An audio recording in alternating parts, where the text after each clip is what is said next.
toutes et à tous et bienvenue dans l'École du Futur. Ravi de vous retrouver. Voici le programme du jour. On va démarrer d'abord avec notre focus. Comment utiliser au mieux les écrans à la maison? Quelles sont les règles aussi à suivre? Les conseils à adopter pour un usage maîtrisé du numérique au sein des familles? Voilà toujours les questions que se pose notre partenaire, le Clémy, avec sa série La Famille Tout Écran, dont on découvre un nouvel épisode dans un instant. Et puis il a une idée derrière la tech, c'est Benoît Grunenwald qui est avec nous aujourd'hui. Bonjour Benoît. Bonjour Philippine. Ça va bien? Très bien, merci. Bon, de quoi vous allez nous parler aujourd'hui? Aujourd'hui, je vais vous parler des conseils pour se protéger numériquement pendant l'été. Ouais, c'est important et ça arrive vite. Effectivement, on est nombreux à attendre les vacances avec impatience. Et puis avant ça, notre question du jour. L'intelligence artificielle bouscule l'apprentissage des langues avec des professeurs virtuels disponibles 24 heures sur 24, des cours sur mesure, un entraînement illimité aussi. Mais peut-elle, cette intelligence artificielle, vraiment remplacer les enseignants, l'humain? C'est la question qu'on va se poser parce qu'on va parler aussi de cette révolution discrète mais massive et qui transforme aussi, bien sûr, l'école, mais la formation professionnelle. On en parle avec notre invité parce qu'il est expert de ce sujet. Vous allez le voir, Olivier Haquet, bonjour. Bonjour Philippine. Bienvenue sur le plateau. On est très content de vous recevoir. Merci de m'accueillir. Vous êtes le président et le fondateur d'Adom Lingua. On va en parler dans un instant, juste après le focus. D'abord, donc, focus sur une utilisation saine et maîtrisée toujours du numérique au sein des foyers avec notre partenaire, le Clémy, et un nouvel épisode qu'on découvre tout de suite, nouvel épisode de La Famille Tout Écran. Maintenant, il fut un temps où apprendre une langue prenait des heures, des années même, des cahiers, des profs et puis parfois des sueurs froides aussi. Mais aujourd'hui, une IA vous corrige, vous répond et même vous encourage.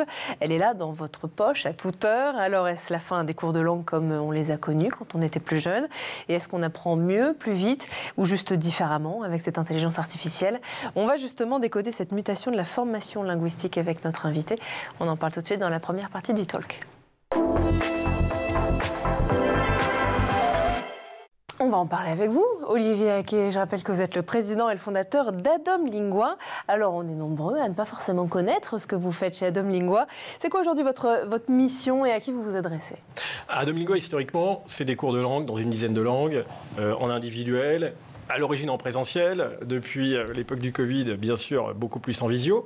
Et ça fait maintenant 2 ans qu'on a voulu intégrer, faire du revival, un peu de techno, et y ajouter de l'IA. Mais par rapport à le tout IA, on essaye de trouver la bonne synergie, la bonne symbiose entre le professeur, personne physique, et ce que peut apporter l'IA. Les synergies sont vraiment formidables, il y en a beaucoup. Et en tout cas, on n'est pas sur un créneau du pur IA. Je reçois, j'imagine comme vous, tous les 5 minutes, pléthore de propositions de cours par IA pur, avec prof virtuel. Nous, on a les deux, et on essaye de voir un petit peu ce qui marche le mieux et comment ça peut s'harmoniser au mieux. On commence à découvrir quelques petites choses sympathiques. C'est vrai. Alors concrètement, comment ça fonctionne du coup? Donc nous, nos cours sont toujours organisés avec un professeur personne physique. Et on y a ajouté une plateforme. On avait déjà une plateforme pour l'organisation des cours, la réservation, en gros, pour schématiser, un peu comme sur Doctolib. On voyait les disponibilités du prof, on pouvait échanger des documents, etc. Et sur cette même plateforme, on y a ajouté des agents virtuels de discussion, des exercices ludiques, tout ça boosté à l'IA. Et on essaye d'axer aussi sur le partage entre l'élève, le professeur, les exercices qui peuvent être faits d'une séance à l'autre. Et on observe des usages différents et un comportement différent en face de l'IA ou en face du prof, bien évidemment, et des complémentarités qui sont bénéfiques pour l'apprentissage, je pense. Si vous voulez, je les détaillerai. Avec plaisir. D'abord, est-ce que vous avez évolué et comment vous avez vu évoluer les attentes en matière justement d'apprentissage des langues depuis la création de votre entreprise? Ça fait quelques années maintenant. Alors, oui, ça fait déjà, ça ne me rajeunit pas, mais quelques années. Et de plus en plus de personnalisation. Ce qui était vu au départ comme un luxe, il y a quelques années, quand j'ai créé la société, aujourd'hui, c'est un impératif. On est de moins en moins sur les cours collectifs, on est de moins en moins sur les cours sur étagère un peu standardisés. Et pour donner vie à tout ça, par exemple, le but, c'est vraiment de répliquer une situation professionnelle. On est beaucoup avec des professionnels, on a aussi des étudiants, mais beaucoup avec des professionnels du type, on va organiser une simulation d'une conversation, d'un échange et d'un entretien entre un patient et son médecin. On va être vraiment dans cette situation pour quelqu'un qui veut apprendre l'anglais médical, de se retrouver en live à pouvoir discuter de sujets relativement techniques parfois, et d'avoir des préparations pour l'hôtellerie, restauration, c'est un grand secteur qu'on couvre, eh bien, on ne va pas faire un cours lambda, standardisé, on va vraiment s'intéresser à la carte, au menu de tel ou tel palace avec lequel on peut travailler pour qu'on puisse bien le présenter, travailler avec le sommelier sur les termes techniques. Et donc, on va vraiment sur ce degré de personnalisation de plus en plus poussé, qui est vrai pour le contenu, qui est vrai bien sûr pour la disponibilité. Il y a, encore une fois, avant... C'est toute la différence, bien sûr. Maintenant, c'est plutôt le contraire. Disponible 24 heures sur 24. Ouais, que ce soit d'ailleurs pour l'humain ou pour l'IA, mais c'est là qu'il y a une synergie déjà assez intéressante. C'est qu'à un moment, l'IA peut se substituer à des impossibilités quasi physiques, du genre des cours à minuit, un cours 5 minutes avant le cours en tête-à-tête avec le prof. Ouais. Et on va avoir un substitut avec l'IA qui va nous permettre de faire patienter, si l'on peut dire quasiment intelligemment, l'élève en ayant des devoirs ou des travaux avec de l'IA. Et puis, une dimension aussi, j'y ai pas pensé, Philippine, maintenant, en creusant la tête, il y a aussi cette dimension ludique qui est de plus en plus marquée. Alors je vous en prie, dites-moi. Non, mais parce que c'est important, effectivement, parce que quand on regarde le marché des applications linguistiques, aujourd'hui, déjà, elles sont très nombreuses et on a parfois l'impression que tout se ressemble avec des promesses marketing qui sont très similaires. En quoi, justement, vous faites mieux que les autres? Alors, mieux, on va être humble. On essaye, en tout cas, des choses et on observe des choses. Mais vous avez raison. C'est vrai qu'aujourd'hui, on est peut-être passé dans un excès inverse.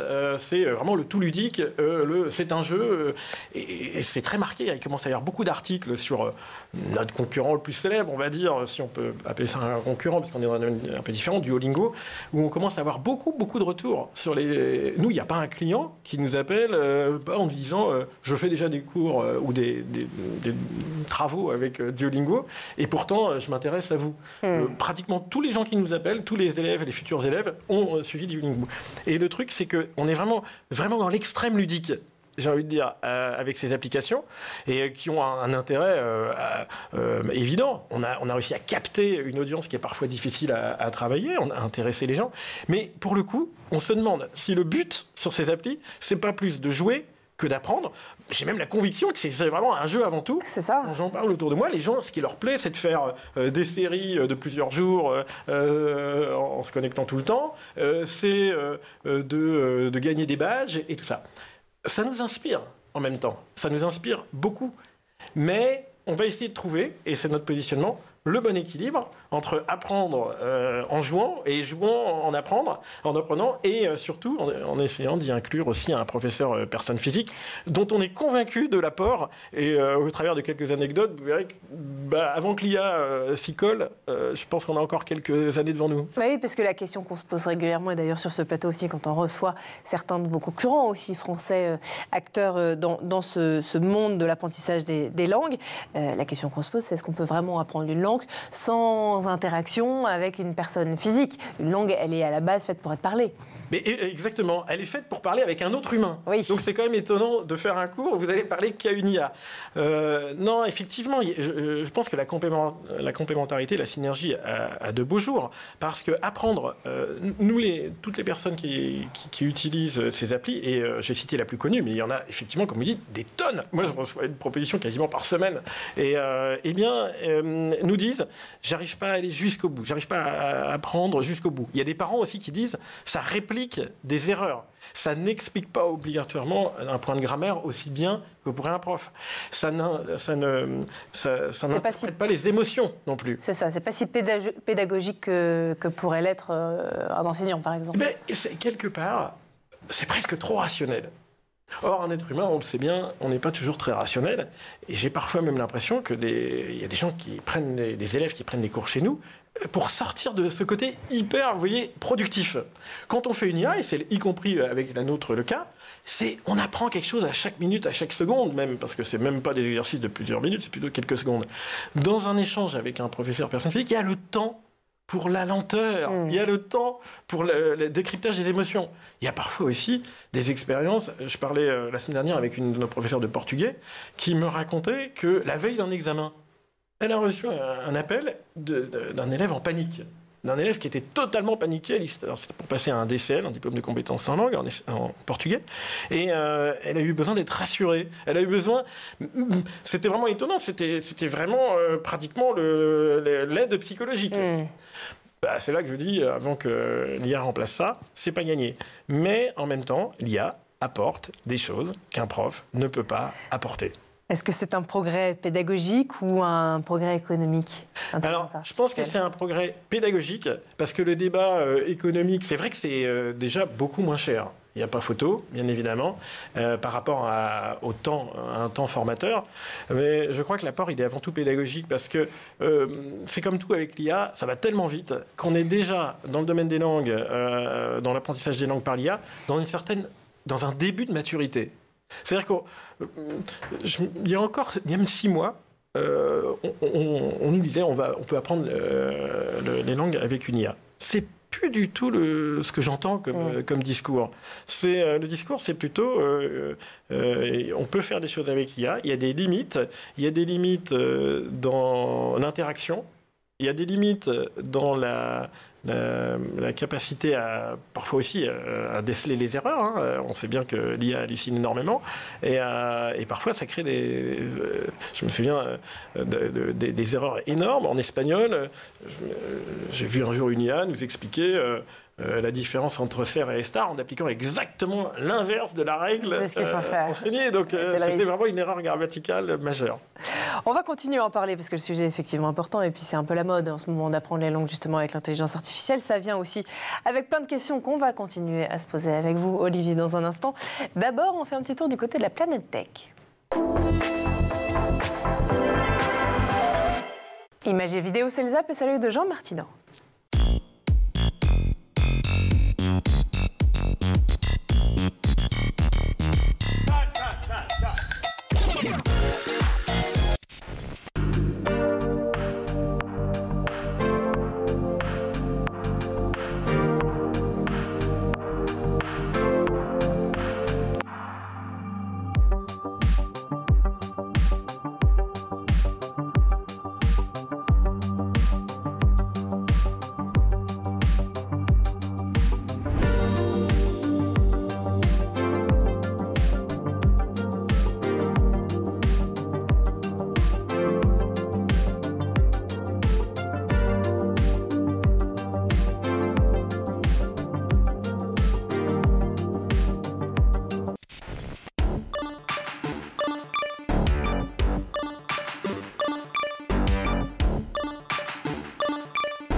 De retour toujours sur le plateau de l'École du Futur et en compagnie de notre invité aujourd'hui, Olivier Haquet. Olivier, juste avant de reprendre nos discussions, si vous voulez bien, on va écouter Benoît Grunemwald qui a une idée derrière la tech. Benoît, on a hâte parce que la période des grandes vacances approche à grands pas. Alors quels sont vos conseils que vous pourriez justement nous partager, Benoît, pour travailler notre cybersécurité en général et puis l'utilisation de l'intelligence artificielle? On a commencé à en parler avec notre invité en particulier, sans nous donner pour autant trop de devoirs de vacances, si vous voulez bien. Oui, alors ces devoirs, c'est ce que l'on appelle l'hygiène numérique. Et il va falloir quand même y passer si vous ne l'avez pas déjà fait. On peut, par exemple, sur la plage ou ailleurs, lire quelques ouvrages. L'ANSSI, l'Agence nationale pour la sécurité des systèmes d'information, a fait de magnifiques ouvrages dans ce cadre. Cybermalveillance, la BPI aussi, BPI France. Et ce qu'il faut retenir, c'est que ce sont des gestes qui sont à garder en tête, qu'il faut mener au quotidien, une sorte de routine en déplacement, mais également donc, quand on est en vacances. Et aussi, on pense souvent à des attaques, mais il faut imaginer toutes sortes de situations. Par exemple, vous êtes à la mer ou au bord d'un lac et votre téléphone tombe dans l'eau parce que vous faites du paddle, par exemple, ou ça s'est vécu, on s'assoit sur une valise qui contient un ordinateur. Ah, bien sûr, vous parlez de vécu, effectivement. On va d'abord parler des déplacements. L'ANSSI a édité, je crois, un guide du voyageur, c'est ça? Quels en sont les points principaux? Dans ce guide, l'objectif, c'est de faire rimer sécurité et mobilité. Alors, il y a 3 étapes. Il y a avant, pendant et après le voyage. Et puis, c'est un guide qui est surtout pour les professionnels, mais je pense qu'on peut extraire quelques conseils pour nous, particuliers. 5 conseils. 1, informez-vous sur la législation du pays de destination.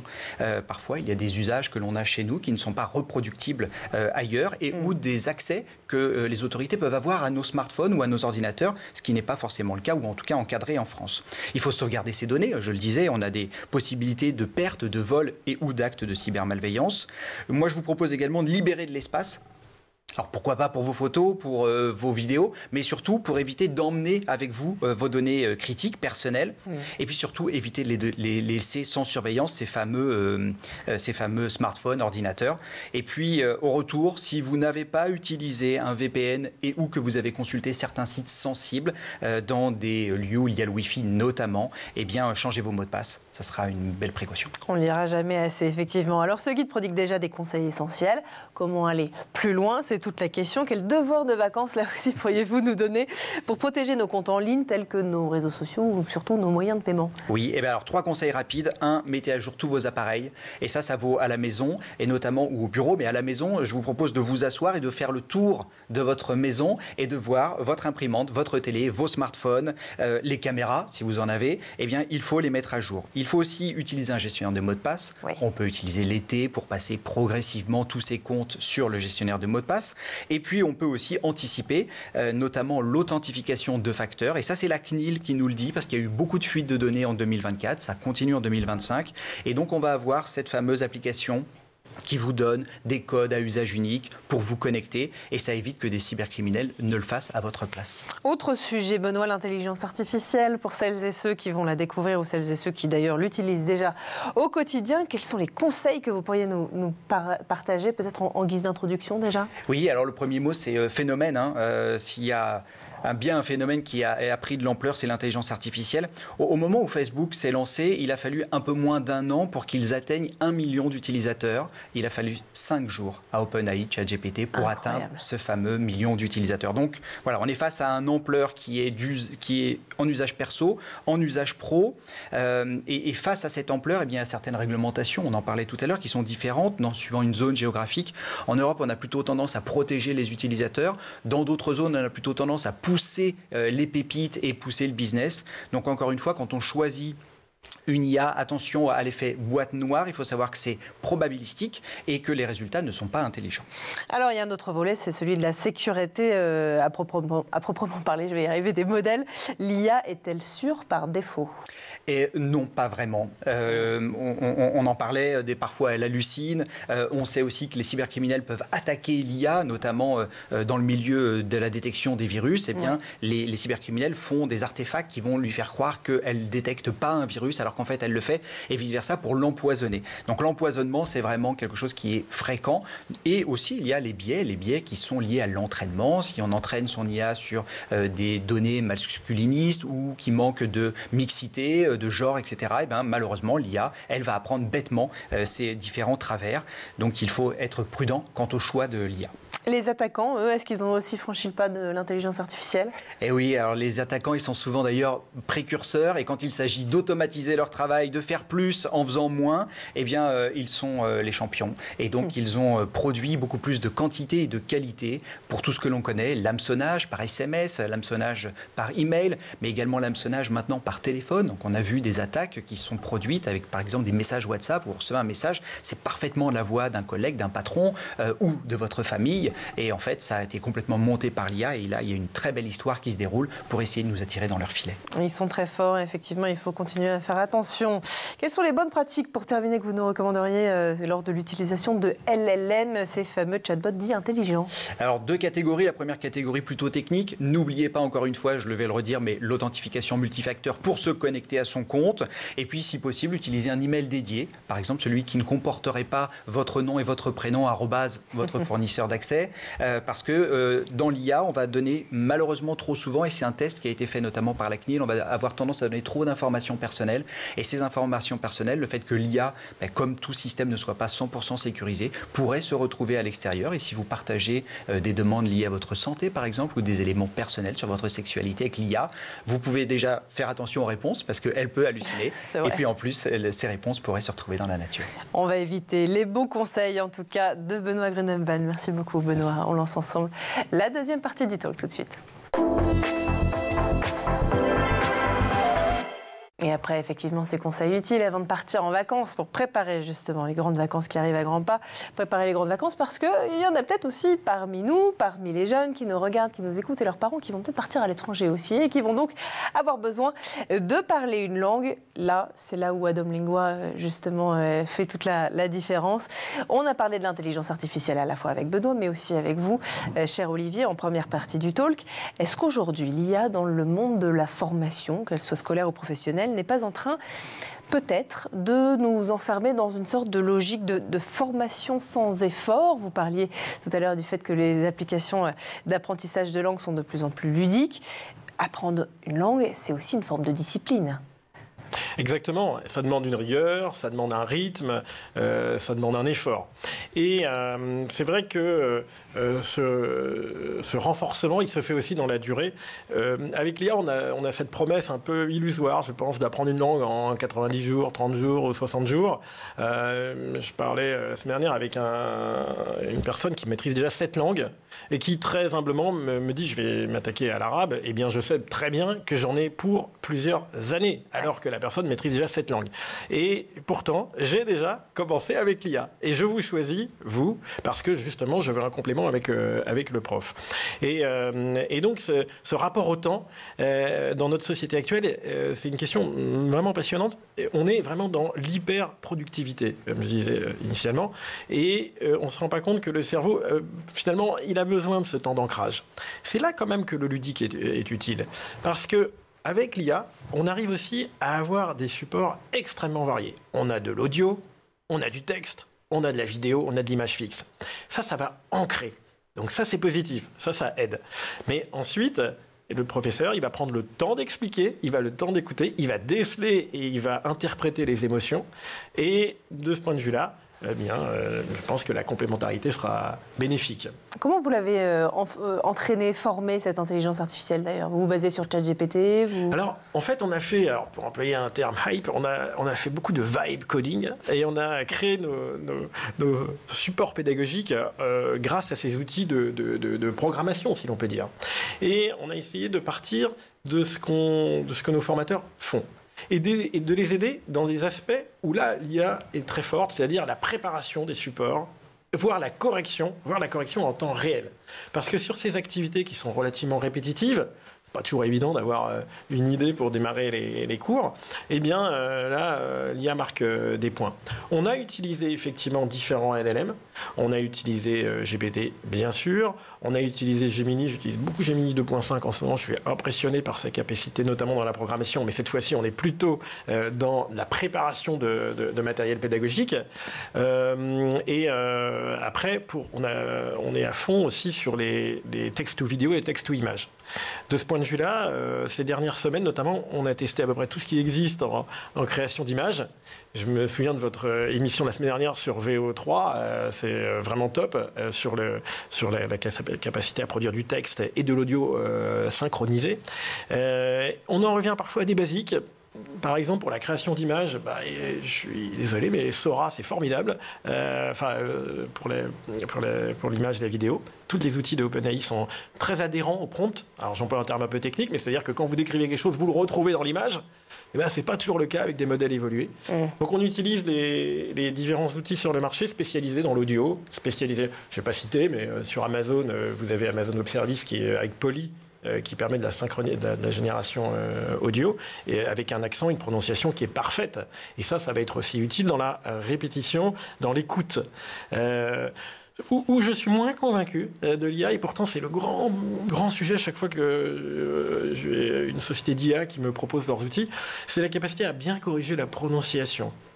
Ça peut être une limite. C'est une limite parce que autant on peut entendre correctement la prononciation, ensuite dire à un élève qu'est-ce qui ne va pas dans sa prononciation, même si c'est une grosse promesse de l'IA, pour l'instant, je ne suis pas encore convaincu. Je pense qu'un prof fait ça mieux. Vous n'avez pas encore trouvé l'intelligence artificielle, en tout cas le modèle qui permettrait Sur cette brique-là, oui, ça me paraît plus compliqué. La formation professionnelle, en tout cas, vit une réelle mutation. Elle n'est plus silencieuse, d'ailleurs, et la preuve en est, on en parle pratiquement tous les jours ici sur le plateau. Quelles sont, selon vous, les attentes des écoles, les attentes des entreprises, notamment en matière de langue étrangère? Est-ce que maintenant, l'anglais est toujours la référence, ou est-ce qu'on doit apprendre de plus en plus de langues, et si oui, lesquelles? Alors, c'est marrant parce qu'il y a quelques années, quand j'intervenais, je parlais tout le temps de la part de plus en plus importante du portugais brésilien, notamment, d'autres langues, le chinois. C'est curieux. Depuis quelques années, moi, j'observe un resserrement. Alors, je ne sais pas comment l'expliquer, je ne sais pas s'il y a des raisons, on va dire, économiques. Est apparu dans le domaine de la formation professionnelle le CPF. Et le compte personnel de formation, il a peut-être aussi, directement, indirectement, ça serait intéressant d'analyser pourquoi, par des contraintes ou pas, réorienter sur un sujet plus pro. Et le sujet plus pro, c'est effectivement l'anglais, c'est effectivement l'espagnol. On propose toujours 10 langues à l'enseignement, mais pourtant, la concentration de l'anglais et de l'espagnol est plus forte ces dernières années qu'il a pu être par le passé, où on s'autorisait à découvrir des langues plus originales. Après, il y a eu aussi un autre effet, c'est qu'on travaille beaucoup avec le monde de l'accueil des touristes, et donc la restauration, l'hôtellerie et autres. Et peut-être que la clientèle aussi a évolué. La clientèle est peut-être justement plus internationale et donc s'oriente plus sur une langue commune comme l'anglais. Il y a aussi un rapport à l'efficacité. Il est vrai qu'apprendre l'anglais et l'espagnol, c'est quand même moins compliqué que de découvrir le chinois ou l'arabe, ou le russe même. Dans ce dernier exemple, qui était une langue qui était beaucoup demandée, je passe sur les raisons qui font que c'est moins attractif. Bien sûr. Donc, dans le domaine professionnel, on est sur plus de l'utilitarisme, je dirais, de l'utilité immédiate. On s'autorisait un peu plus d'exotisme avant, et peut-être, pour boucler par rapport à l'IA, que le fait aussi que les grands modèles LLM et que tout le monde fait de l'IA, tout le monde prompte, tout le monde, recentre aussi sur l'anglais, parce que prompter en anglais, parler avec l'intelligence artificielle en anglais, c'est lui parler dans sa langue native. Et voilà, ce sera notre mot de la fin. Merci beaucoup, en tout cas, Olivier Haquet, d'avoir été parmi nous aujourd'hui. Je rappelle que vous êtes président et fondateur d'Adom Lingua. Vous êtes tout le meilleur pour la suite de l'aventure. Revenez nous voir. Merci aussi à vous, Benoît, d'avoir été parmi nous aujourd'hui, à vous de nous avoir suivis, à Édouard Degnaud d'avoir produit cette émission. Et puis nous, on se donne rendez-vous toujours à 12h30 dès demain sur School TV. D'ici là, passez une très bonne journée. Ciao.